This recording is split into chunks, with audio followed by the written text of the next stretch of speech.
Hello friends, எல்லாருக்கும் வணக்கம். இந்த ஒரு வீடியோவில் நம்ம எதை பற்றி பார்க்க போகிறோம் அப்படின்னா, இந்த நகைக்கடன் தள்ளுபடியை பற்றி தாங்க பார்க்க போகிறோம். இந்த 2026ஆம் ஆண்டு தேர்தல் முடிந்த பிறகு உங்களுக்கு யார் யாருக்கெல்லாம் நகைக்கடன் தள்ளுபடி ஆக போகுது, இதற்கான பட்டியல், அதாவது இந்த நகைக்கடன் தள்ளுபடிக்கான தகுதியானவர்களுடைய பட்டியலில் நம்மளுடைய பேர் இடம்பெறணும் அப்படின்னா அதற்கு நம்ம என்னென்ன ஆவணங்கள் தயார் நிலையில் வைத்து கொள்ள வேண்டும், யார் யாருக்கெல்லாம் இந்த நகைக்கடன் தள்ளுபடிக்கான அறிவிப்புகள் உங்களுக்கு டைரெக்டாக வெளியாகும். உங்களுடைய வங்கி கிளைகளில் இருந்து எந்த மாதிரியான கூட்டுறவு வங்கிகளில் உங்களுக்கு நகைக்கடன் தள்ளுபடி பண்ண போகிறாங்க அப்படின்ற எல்லா விவரங்களையும் இந்த ஒரு வீடியோவில் நான் உங்களுக்கு மிக தெளிவாக சொல்லியிருக்கேங்க.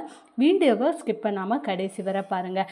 நம்மளுடைய சேனலை நீங்கள் ஃபர்ஸ்ட் டைம் பார்க்குறீங்க அப்படின்னா மறக்காமல் ஒரு சப்ஸ்கிரைப் பண்ணிட்டு பாருங்க. அப்படின்னா தான் இந்த நகைக்கடன் தள்ளுபடி சம்பந்தமான ரெகுலரான அப்டேட் மற்றும் மகளிர் உரிமை தொகை சார்ந்த ரெகுலரான ஒரு அப்டேட் உங்களுக்கு உடனுக்குடன் நோட்டிஃபிகேஷனாக உங்களுடைய மொபைலுக்கு வரும். மறக்காமல் இந்த ஒரு வீடியோவை லைக் பண்ணிடுங்க. இப்போ நம்ம வீடியோக்குள்ளே போகலாம். கூட்டுறவு வங்கிகளில் நகைக்கடன் தள்ளுபடி எந்த மாதிரியான கூட்டுறவு வங்கிகள் அப்படின்னு பார்த்தீங்க அப்படின்னா, தமிழ்நாடு கூட்டுறவு வங்கிகள், மாவட்ட கூட்டுறவு வங்கிகள், மாநில கூட்டுறவு வங்கிகள், தொடக்க வேளாண்மை கடன் சங்கங்கள், கூட்டுறவு கடன் சங்கங்கள், இந்த மாதிரியான கூட்டுறவு துறை சார்ந்த தேசியமயமாக்கப்பட்ட 7 வங்கிகளில் உங்களுக்கு நகைக்கடன் தள்ளுபடிக்கான அறிவிப்புகள் வெளியாயிருக்கு. இதற்கான பட்டியல், அதாவது இதற்கான தகுதி உடையவர்கள் மற்றும் தகுதி அற்றவர்கள் அப்படின்ற மாதிரியான 2 பட்டியலை தமிழக அரசு தயாரிக்கிறாங்க. கூட்டுறவுத்துறை வங்கிகள் தயாரிக்கிறாங்க. இந்த வங்கிகளில் தயாரிக்கக்கூடிய பட்டியல் தமிழக அரசுக்கும் அந்தந்த வங்கி கிளைகளுக்கும் சென்று சேரும்.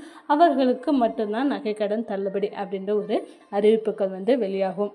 இந்த தகுதியுடையவர்களுடைய பட்டியலில் நம்ம பேர் இடம் பெற்றிருக்கா இல்லையா, அதற்கான லிஸ்ட்டு எப்போ வெளியாகும் அப்படின்றத பார்க்க போகிறோம். ஃபஸ்ட்டு பார்த்திங்க அப்படின்னா, இந்த பட்டியலில் நம்மளுடைய பேர் இடம் பெறணும் அப்படின்னா நீங்கள் குறைந்தபட்சம் உங்களுடைய நகையை வைத்து நீங்கள் கடன் பெற்று 1 வருட காலமாவது ஆயிருக்கணும். அதாவது 2022லேருந்து 25 இந்த 3 ஆண்டுகளுக்குள்ளே நீங்கள் வச்சுருக்கணும். இந்த 2026 நீங்கள் நகையை வச்சுட்டு உங்களுக்கு நகைக்கடன் தள்ளுபடி ஆகுமான்னு கேட்டிங்கன்னா நிச்சயம் ஆகாது.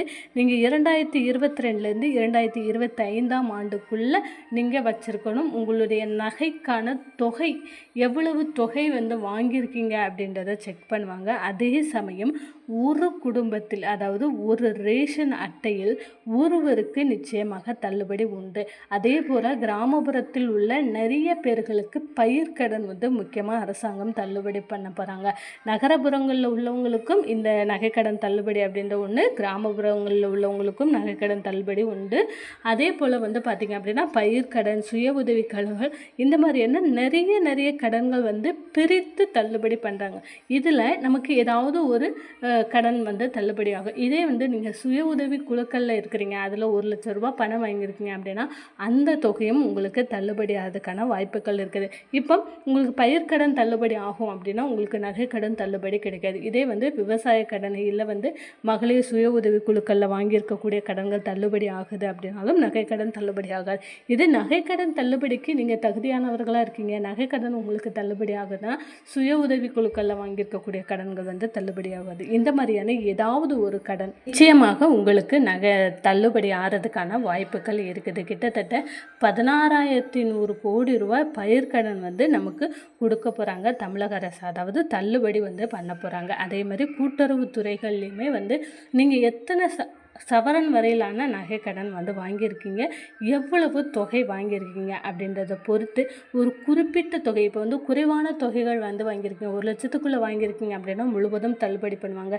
2 லட்சம் 3 லட்சம் அந்த மாதிரி வாங்கியிருந்தீங்க அப்படின்னா ஒரு குறிப்பிட்ட தொகையை அரசாங்கம் செலுத்தும். குறிப்பிட்ட தொகையை நீங்கள் செலுத்தி உங்கள் நகையை பெற்றுக்கொள்ளலாம். கண்டிப்பாக மினிமம் 1 வருடம் இல்லை 1.5 வருஷம் 2 வருஷம் கூட ஆயிருந்தது அப்படின்னா உங்களுக்கு இதற்கான எலிஜிபிலிட்டி தகுதிகள் இருக்குது. அதே போல் உங்களோட மின்சார ரசீது அப்படின்றது ரொம்ப ரொம்ப முக்கியம். அதை வந்து நீங்கள் கரெக்டாக உங்களுடைய வங்கி கிளைகளில் கொடுத்துருக்கணும்.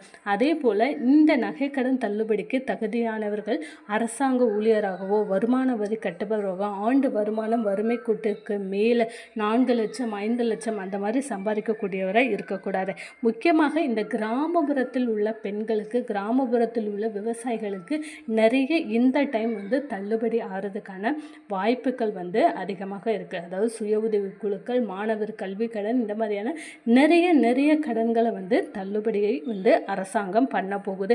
ஸோ இது எல்லாத்துக்குமே தேவையான ஆவணங்கள் அப்படின்னு பார்த்தீங்க அப்படின்னா நம்மளுடைய வங்கி பாஸ் புத்தகம் அப்படின்றது ரொம்ப ரொம்ப முக்கியம். நம்மளுடைய ஆதார் கார்டு ரொம்ப ரொம்ப முக்கியம். நம்மளுடைய ரேஷன் கார்டு ரொம்ப ரொம்ப முக்கியம். ஸோ இந்த ஆவணங்கள் எல்லாத்தையுமே நீங்கள் கரெக்டாக வச்சுருக்கணும். இந்த தள்ளுபடிக்கான அறிவிப்புகள் வந்து வெளியிடும் போது அந்தந்த துறைகளை சேர்ந்த அதிகாரிகள் வந்து உங்கள்கிட்ட வந்து உங்களுடைய வீட்லேயே வந்து விசாரிப்பாங்க.